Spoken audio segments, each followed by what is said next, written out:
تاني نتمني يكتب المكتوب ونكون حداك. يا قلبي شوف هواك وين رماني فوق بحر صافي بمواج وداني معاه. تبع رياح الحب وعندك حضني ودعني وصاني وقال لي حبيبك ما تنساه. يا زينة ما درتي فينا انا وقلبي حوسنا عليك ما لقيناها يا زينة. Salut à toi. Vidéo aujourd'hui sur les attaques énergétiques. Et oui, les attaques énergétiques, ça existe, c'est une évidence. Mais, il n'y a pas de mais. La question à se poser, c'est pourquoi? Qu'est-ce qui fait que je subis une attaque énergétique? Alors, je fais cette vidéo parce que j'en ai parlé récemment. Audrey, Christelle et Anaïs, ça fait suite à notre discussion. J'ai déjà eu cette envie de faire cette vidéo, mais voilà. Comme tout est une question de cheminement dans la vie, chaque discussion t'amène aussi à donner envie de partager certaines choses. Donc ma perception pour moi, c'est que, quand on comprend que chaque chose, chaque événement qui nous arrive, c'est qu'il y a une leçon à en tirer. C'est pour nous faire comprendre quelque chose sur nous. Donc, pour ma part, les attaques énergétiques, en fait, on est créateur de tout. On est créateur de tout. Et ça fait mal au mental.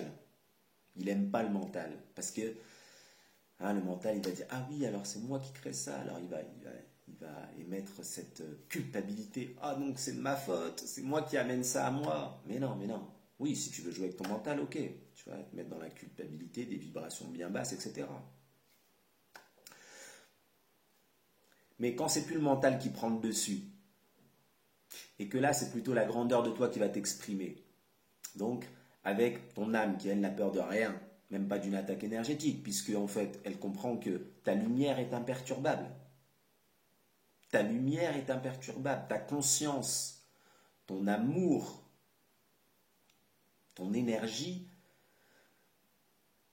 pas ton énergie, puisqu'elle peut influer, mais disons que, ta lumière est imperturbable. Ta partie divine est imperturbable. Donc, ce qui est perturbable en toi, en fait, c'est comment tu interprètes les choses. C'est ça qui va faire que tu vas en être perturbé ou pas. Quelle résonance vas-tu donner à un événement? Si tu subis des attaques énergétiques, la question à se poser, c'est pourquoi? Et si tu te dis, non, moi tout va bien, etc., tu es déjà en train de nier quelque chose. Donc, comment tu veux résoudre quelque chose si tu ne vas pas essayer de le comprendre et d'y mettre, d'y amener la compréhension par la lumière et de te dire, tiens, si ça arrive à moi et que ça n'arrive pas à d'autres personnes, quelle est à mon avis la clé? Pourquoi ces personnes-là, elles ne le subissent pas? Ou alors si elles l'ont déjà subi et qu'elles me disent qu'elles ont elles-mêmes emprunté ce chemin pour résoudre ce problème, pourquoi je ne l'essaierai pas, tout simplement? Moi, je fonctionne comme ça. Donc, après, c'est le mental et l'ego qui, lui, veut se mettre en rôle de victime. Non, pour moi, je ne suis pas comme les autres, donc ça ne fonctionnera pas. Ok. C'est comme, de toute façon, tout ce qui est... J'ai parlé récemment à une fille qui m'a dit « Ouais, je suis bipolaire, j'ai voulu lui amener une autre perception tout de suite. » Elle m'a dit « Ah, c'est indélicat. En gros, tu viens d'offenser mon mental. » Mais je m'en fous de ton mental. Moi, je parle à ton âme. Le mental, la petitesse de toi ne m'intéresse pas. Donc, j'ai tout de suite vu qu'elle n'avait pas de raison. Elle n'était pas prête à accepter ce que j'allais lui dire. Je lui ai dit, écoute, moi je t'ai donné ma perception. Maintenant, si elle te dérange et que tu ne souhaites pas, on va en arrêter là. Et finalement, je suis parti. Elle avait l'air dégoûtée un petit peu, se disant, tiens, non, tu n'es pas prête à entendre, ok. Tu crois que tu vas être bipolaire toute ta vie? Tu crois que tu vas être schizophrène toute ta vie? Tu crois que tu vas être donc déséquilibré toute ta vie? Mais c'est une croyance et cette croyance, elle va t'amener dans cette réalité. C'est tout. Voilà. Donc, pour revenir aux attaques énergétiques, quand tu te poses la question pourquoi, Et quand tu prends conscience que tu es créateur de tout ce qui se passe, donc tu amènes à toi toute réalité que tu expérimentes dans cette vie, et donc quand des entités basses, avec des vibrations basses, viennent te visiter, n'est-ce pas que tu as encore des peurs en toi, qu'elles soient conscientes ou inconscientes? En tout cas, tu les amènes à toi. Comprends cela. Tu les amènes à toi. Et si tu les amènes à toi, c'est quand tu as encore des choses à travailler intérieurement. Mais il n'y a pas de bien et mal en cela. Il n'y a pas c'est bien, c'est pas bien. Ah, ça veut dire que j'ai de l'ombre en moi, j'ai de la peur en moi, etc. Bah ouais, avoir des peurs en soi, c'est des parties d'ombre, hein. C'est pas des parties lumière. La lumière, c'est l'amour. L'amour qui éteint la peur.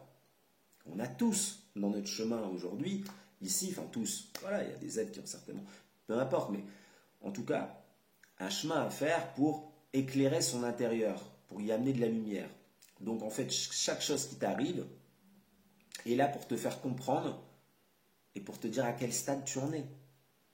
Donc quand tu as des esprits qui viennent te visiter, eh bien, elles sont toujours là pour te rappeler où tu en es et pour que tu comprennes la leçon et pour te dire exactement où tu en es dans ton stade.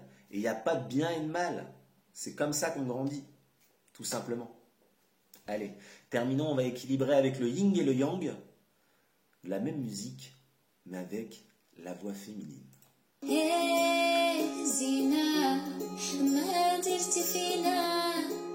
أنا وقلبي حسنا نكمل غنى